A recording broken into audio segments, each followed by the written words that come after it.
Today, we'll be doing a spoiler review as well as a full breakdown of Thor, Love and Thunder. Is it good? Is it the best movie of Phase 4 when it comes to MCU? Who knows? But now, we gotta discuss this in this review. So let's get started.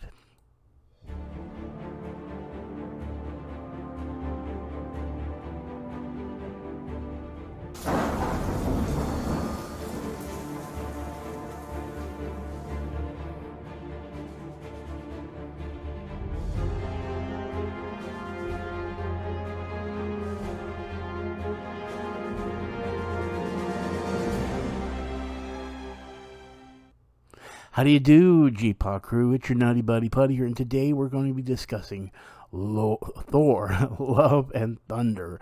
Almost messed up the title there. Guys, this is the newest MCU movie, the fourth Thor movie, and the fourth series of movies, aka they made Iron Man 1, 2, and 3, Captain America 1, 2, 3. We have not gotten a fourth movie when it comes to one superhero, and this is the first time. So the question that might be on your mind is this movie good? Well, understand, with Taika Waititi under the helm, you're probably expecting some really enjoyable moments, laughs, action, things of that nature. And this delivers. It definitely delivers on that front when it comes to all the action and all the humor that would go along with Thor. Or at least Thor under the helm of Taika Waititi. Now, I had time as I was putting things together for this breakdown and this review to actually look beyond my excitement. If you want to see my initial reaction, my second channel actually has my actual initial reaction to me coming out of the theaters. If you want to see how I actually reacted, but then sitting down, taking some time, I'm still happy with what this movie is. But as I was going through each note I made and each scene I talked about, or any, spoilery, which I won't talk about right now, but any details about certain things that happen in the movie, I come to realize one thing when it came to this movie. The pacing is very off, as in if everything was very convenient for the heroes.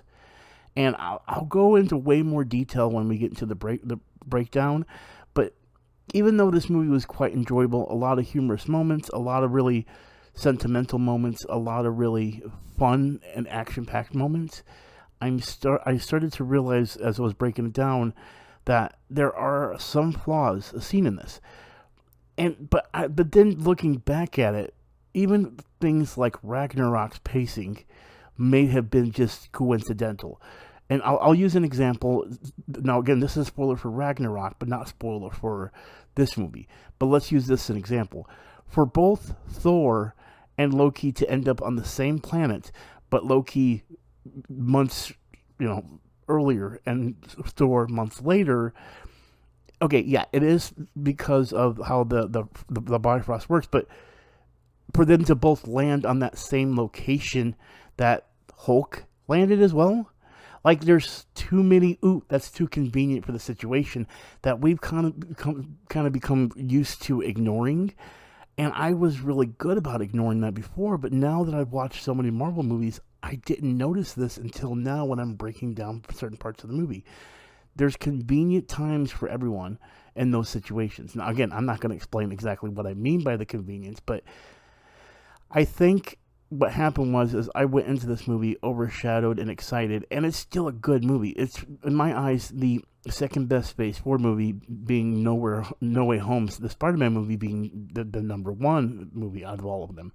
I'm sure people might say Multiverse of Madness is better, and I did enjoy Multiverse of Madness. I'm not downfalling it, but the problem that it may differentiate Multiverse of Madness from Love and Thunder is at least Love and Thunder, it has a little bit of a more enjoyment to it when it comes to humor and fun and action, where Multiverse of Madness was looted in darkness and everything, and it works for it. But as a moviegoer, unless you're going to see a horror movie or unless you're going to see some action comedy, that's going to weigh on what you decide to be better one. Looking back at it, Multiverse of Madness and Love and Thunder are actually two different movies that really can't be compared when it's a buddy action comedy movie that you're seeing with Love and Thunder, aside from then over here Multiverse of Madness, which is more horror and darkness and sadness. So comparing the two can be quite difficult as far as what measure is a better Phase 4 movie when it comes to the MCU. I myself feel Love and Thunder is better than Multiverse of Madness. Not differentiating Multiverse of Madness, because it would be No Way Home, Love and Thunder, then Multiverse of Madness, then probably Shang-Chi, Black Widow, and then Eternals. But the last three, not really saying much because they weren't that good. And so we're hitting this pocket where I feel like we could have better Marvel movies, but because of we've been so saturated with it, we're comparing it way too much. And I feel like this movie would have done better if it was, one of the newer, like older movies, aka like Phase 2.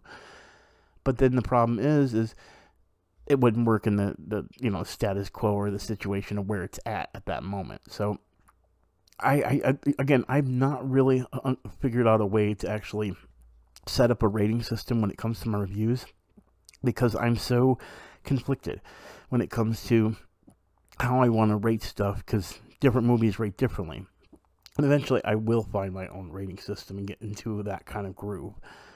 But right now, I want to say, looking back at it, I believe this to be the second best Marvel movie in Phase 4. If I was to go into like a top 10 list, this might just hit 10. If something else, if I were to do my list and think about it, maybe it would hit 10. But that's kind of like iffy on that. Like Ragnarok is definitely better still in my eyes, but the problem is there is also fan love in this as well, especially to certain things that I really was excited about that we didn't get with Ragnarok. So it's kind of a conflicting thing. Ragnarok, I feel like, was better, put together, while this one may not have been as put together as well, but had so much fanfare to it, or so much not likable things about it, that it's hard not to enjoy it no matter what. So if I was to give it a number, I guess 7, 6, 7. I mean, I'm still want to give it a good number. If I was to really be generous, be 8, not 9, not 10. Can't put it that high. Generosity would be at 8. And I guess that's maybe more in the Phase 4 realm too of MCU. So I don't know how we can construct that in normal. But here's the thing. I feel like if I go into my breakdown and go into more detail that way, then it'll actually be a lot easier for me to explain how I feel. And I'll be doing it scene by scene as fast as I can. So don't worry if things get a little bit confusing. But, I'm just doing what I can to show you what I can. So with that being said, let's go ahead and put it out there that I'm going to go ahead into full spoiler details. Everything about discussed now is going to be of the spoilery nature. So if you do not want to be spoiled for Thor, Love and Thunder, this would be the time to stop. But before I do that, I do also want to say one thing. If you are still here and waiting for my breakdown, I want to say, could you do me one favor? If you play Fortnite, they do currently have the Jane Foster and the Thor skin from the movies in Fortnite that are available for you to purchase as a bundle for 2,500 V-Bucks. If you plan to grab it, I please ask if you could, please use my supporter creator code PUTTY, that's P-U-T-T-Y, if you plan to grab the bundle. Again, it'd be appreciative. With that being said, again, like I said, if you're still here, remember, spoilers are ahead. All right, so now we're going to go into the breakdown of the actual movie, and then as I'm going along, I'll get to the points of where there's either an Easter egg or how I felt about certain scenes, just to give it a possible, understanding. Getting started, I do want to talk about Gore the God Butcher. Now, Gore the God Butcher is a slightly more newer character. The weapon that you see is actually called the all-black weapon. It is actually a symbiote weapon made by a character by the name of Null. Now, Null is actually a character that actually made the symbiotes through of his own being, and actually sent them to Earth, which is, well, not Earth, but sent them out across the universe. And that's where we got Venom and Carnage and, of course, the Black Suit Spider-Man, things of that nature. So Null is a major character that's part of the Spider-Man universe, as well as the MCU side of that Marvel universe that we'll never get to see. But It's such an incredible character. I had to make sure to bring it up because Gore, the God Butcher, actually gets that blade that you see that's able to kill gods from Null in the comic books. But that's not what happens in this situation. He just basically gets it in front of the gods that you see in the beginning, which unfortunately I don't know exactly who those gods are. I can't remember because I know Gore actually does praise some gods, but in the comic book, his family, aka his wife and his son, dies, and his son is the catalyst for him to be against the gods. In this one, it is the daughter that dies that brings him against the god, which also, I want to go ahead and bring up one thing. Gore's daughter, aka, well, if you've seen the movie, spoiler alert, the ending, who becomes Thor's daughter is actually Thor's daughter. That is India Hemsworth, aka Chris Hemsworth's daughter, that plays Gore, the God Butcher's daughter. So it's a little bit of a little hint thing I found out when I got home and was putting stuff together, because I knew Gore didn't have a daughter, but I wanted to make sure that my research was tight when it comes to, because at first when I was watching the movie, I thought that the daughter was the son. I just didn't get a good look at her and then didn't realize it. So I, messed it up. But again, I'm literally going off track. And also, keep in mind, Null is actually the one that also kills Nowhere, which is the planet from Guardians of the Galaxy. So it's kind of like a full circle thing back to the original Guardians of the Galaxy, which, again, mind-blowing thing. And then also the other thing I want to bring up is the shadow realm of all those shadows that he controls, actually in the comic books is controlled by a character by the name of Warlord Ka, which is actually a character in the shadow realm and originally was not controlled by Gore the God Butcher. That was a lot to take in. I know it was, but I just wanted to get through it. Jane Foster. Now, Jane Foster, if you remember, is the ex of Thor, and that's the same similar situation that happens in the comic books. The whole story about her cancer and her being worthy to the hammer, and about her using the hammer in order to keep her alive, but it's draining her life, is actually really part of the comic books.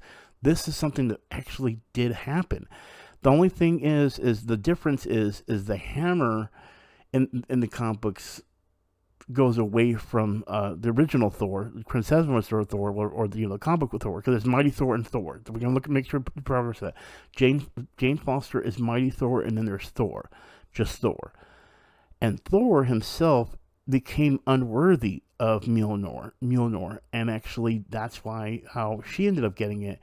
And in return, when she had the cancer, it stopped the cancer from eating her alive. Only when she held the hammer, but then when she didn't, the cancer didn't have time to heal, so it basically was worse.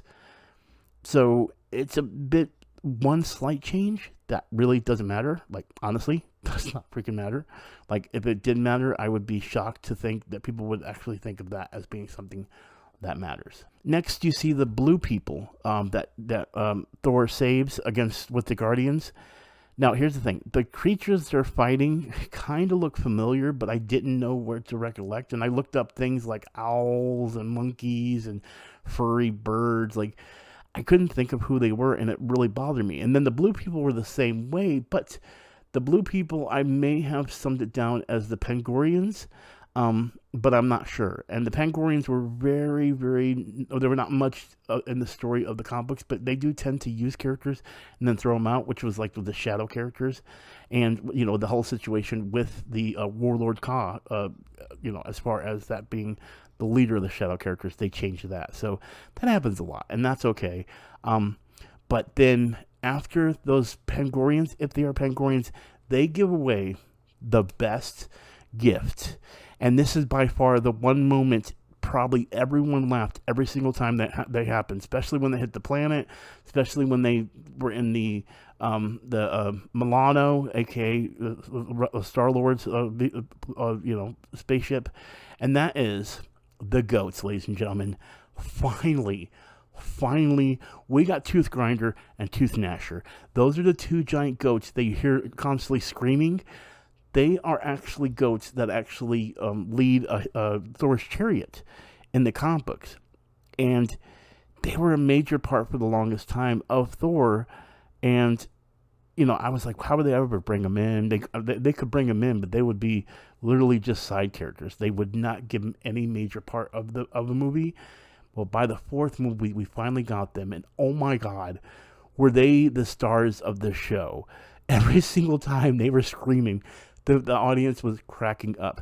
When they hit the planet, the scream, I'm still thinking about 100%.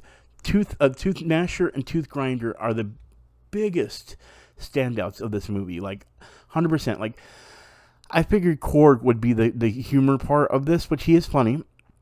But my God, Tooth Grinder and Tooth Gnasher, that's the name of the two goats, by far stole the show. And to this day, I think there's going to be memes of Grinder and Gnasher all over the internet. I'm calling it right now. Tell me if I'm wrong in the comments. A year from now. But Tooth Grinder and Tooth Gnasher are going to be major memes. And they're just loved by everyone. Next, we're going to go into the actors that actually play the roles of Thor, Loki, and everything. Because if you remember, Matt Damon actually plays Loki. Chris Hemsworth's brother plays Luke Hemsworth plays Thor. And then Sam Neill from the Jurassic Park movies plays Odin. But now we have a new character, which is Hela, played by Melissa McCarthy. And, the stage show from Thor Ragnarok was pretty funny, but this one just took the cake. So, nice seeing these four actors come together to just put some hilarity. Again, Taika Waititi, I know, don't overuse that, by the way, don't. But at least it was funny this time around again. It was funny the first time, too. But luckily, it was funny once again. Now, of course, filling in the gaps, we do have the situation, and this is where I talked about the convenience of finding locations and getting to them. So, for example, when they went to go see the gods, just so happens that they're holding a meeting, just so happens that they're able to get there with no problem. Everything is convenient in this. And I never really noticed this until I started breaking this stuff down. Because what I was about to get into was the god of magic, which is Hecata. Hecata is a female that has multiple heads. But I think in the original comic, she just had one head. But she has multiple heads, and she is the god of magic. Then there was the thing where they say God of Dreams. There is no God of Dreams. There is God of Dreams more in the sense of nightmare. But this one didn't make sense. It doesn't look like the character on there. And then there's Korg's god called Ninny of the Nani, which doesn't even exist in the comic books. And then, of course, there is the Dumplings god, which doesn't exist until now. So really, in my eyes, the only god that actually exists was Hecata. Hecata was the only one that actually was real from the comic books. Look, visual, everything, when it came to the gods. I might have missed one that was in the background, things of that nature, and the God of Dreams, maybe it was Nightmare, and I just didn't see it that well, but I don't know. And then, of course, when they leave the gods meeting, you see two Celestials watching through the window, which is just, hey, we're two Celestials here looking in the window. So, hey, whatever B may be, you see, I don't know, it's weird. So the other big things that happened was, for example, when Jane Foster goes back to being Thor, you hear Gore call her Lady Thor. Now, I want to go ahead and explain one thing. Back when Jane Foster became Mighty Thor in the comic books, there's a lot of fans saying, oh, she's now Lady Thor. And there lies the problem. It's kind of like when they do the whole thing where everything has to have a female to male ratio name. Why can't she just be Thor? Well, it's confusing. Okay, fine. She's Mighty Thor. Oh no, the other one's Mighty Thor. He was the first Mighty Thor. Well, listen, he's Thor, she's Mighty Thor. Get with the picture. And that's what this was all about. Him calling her Lady Thor, and then she says, I'm Mighty Thor, is the comment that is literally towards the fans that we're calling her Lady Thor when she's Mighty Thor. Just let it be, guys. And I'm glad the movie calls this out. Okay, so this was the part about the Korg thing. I said, so Korg has a baby with a guy named Dwayne. And my whole theater laughed. And I know for a fact some people did not get the joke of this. He married, he had a baby in their world or species if they actually get married. But they ended up having a baby together, and Korg ended up with Dwayne. That is a joke on Dwayne The Rock Johnson, because Dwayne The Rock and Korg is made of rock. I feel like I explained this way too much. And then, of course, the movie ends happily.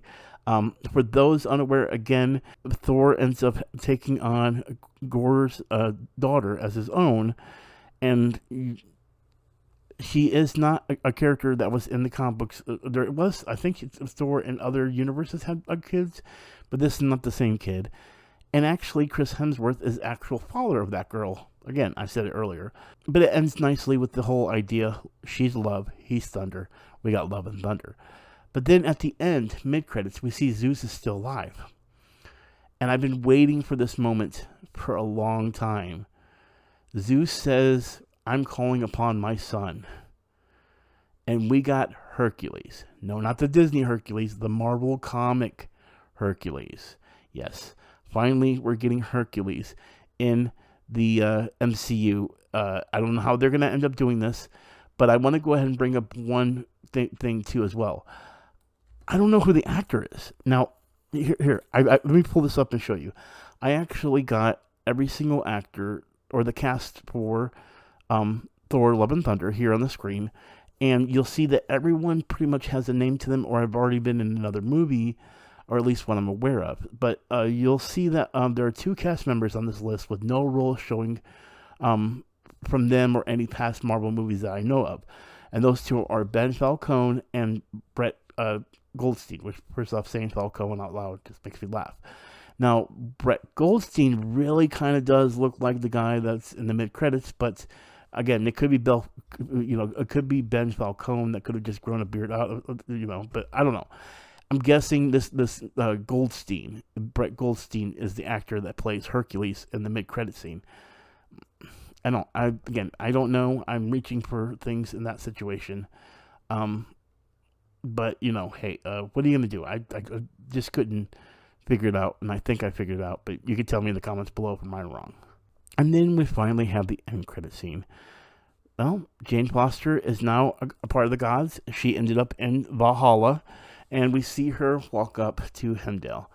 And pretty much Heimdall's son, which I didn't get into that as well, Heimdall's son is not in the comic books, or at least what I know of. He calls himself Axel. I can't remember what the other name was. Actually, I think I put the name here. Oh, I put that on my phone. I'm not even going to look it up. I think it was Arid. I think his name was Arid. But he calls himself Axel off of Axl Rose from Guns N' Roses, which, of course, is a knock on Guns N' Roses being like the music in this movie, which all just fits so well.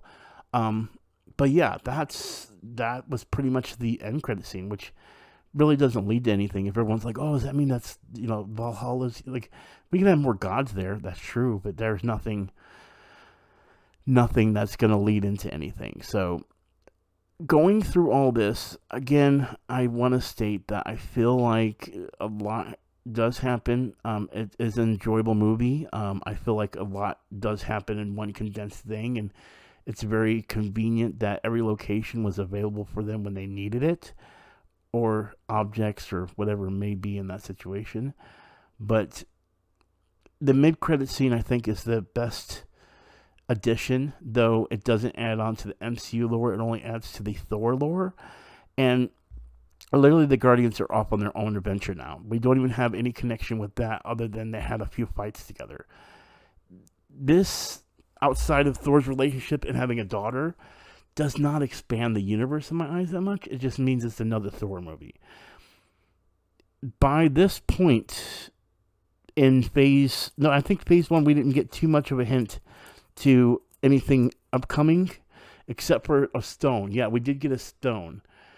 I think our hint in these are Celestials. I think that's our hint for what's about to come, and it has all to do with the Celestials, as I pointed out earlier, because they're hinting at Celestials in a lot of these movies. Well, not even a lot of them. It's just literally Eternals in this movie, and Multiverse of Madness. So Celestials are the only hint, but as far as where we're going, no clue. Like, I don't think we're going to get an Avengers caliber movie in this phase. And if this is the first start of a phase, you got to remember, phase 1, we led right into the Avengers movie, and that was huge. We're not going to get that this time. What are we leading into for the phase 4 that's going to push us into phase 5? I feel like the Disney Plus shows are trying to do that, but they're not doing it successfully. We do have She-Hulk coming up, which actually I don't even know what the date is on She-Hulk at the moment. I forgot what the date. Yeah, I'm gonna have to look it up. I'm pretty sure they've got a date out for it, but I'm kind of oblivious to it, to be honest with you. But I'm dragging on again. I'm really dragging on. My point to the whole thing is, I did really enjoy this movie, but I feel like there were some hit and misses. But as far as entertainment-wise, it's very enjoyable, very fun, a lot of laughs, a lot of good action. But plot-wise, a lot of things that could be broken too. But again, lately, a lot of the Phase movies have been broken. Even Multiverse of Madness. I know one person's not going to agree with me, but it's absolutely true. There's just a lot of broken holes in all this. And unfortunately, No Way Home is the only one that's really done it the best so far. But it closed it off the best so far as well. We're not open for anything new. With that, I want to thank you all for watching. I am Putty with the G-Pot crew. You know what we do. Do reviews like Thor, Love and Thunder, and other things too. Harley Quinn coming soon. Last Miss Marvel on Wednesday. And next movie's probably going to be Clerks in September. So be ready for that. Well, no, I am going to be doing a Beavis and Butthead Do the Universe review eventually. That'll come down the road. It's already out, so if you want to go watch it, it doesn't matter. That's more of a personal passion. But anyway, guys, I'll see you guys. Dragging this on, aren't I? I'll see you guys in this in my next review. Peace.